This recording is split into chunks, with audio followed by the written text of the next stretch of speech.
So a lot of times whenever we're writing our use of force report, one of the things that we fail to capture is the fact that we're looking for maybe indications of potential compliance. Because what I've seen a lot reading reports and talking with other officers, we do a good job sometimes of documenting the resistance or the non-compliance. But also we need to go a little bit deeper into this and how we think, because if we're giving commands for someone to, okay, we'll keep it simple, put your hands in the air. A lot of times we'll just I told the individual to put his hands in the air, 3 times, he did not, so therefore I did X, and X being some type of force.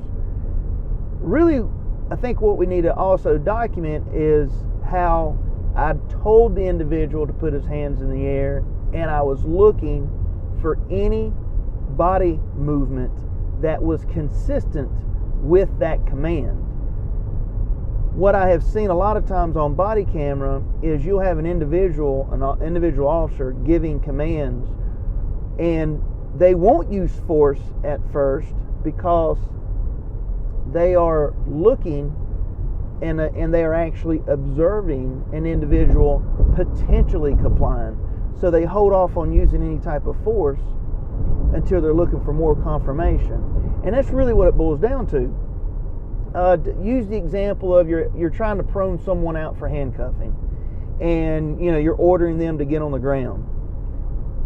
For an example, if you see them lowering themselves to one knee, you're not going to use force because you're seeing movement that is consistent with the command that's given. Now, they may not be getting on the ground fast enough for you, but very rarely have I seen officers giving commands to say, prone someone out, on the ground, and you see an individual with his hands up in the air, and he's slowly getting down on the ground, and they're using force. No, what the officers are doing is they are witnessing body mannerisms and body movement that is consistent with the command given, so they're holding off on force. That's what we need to start capturing, because on the flip side, if you were trying to prone someone out and they weren't getting on the ground, you would probably use force, meaning you did not observe any body mannerisms or body movement that was consistent with the command given. That is a hell of a lot better than just saying, I told the individual to go on the ground and he did not, so I used force. We really need to capture all of the things that are occurring within our minds to make a decision. We got to capture that on paper.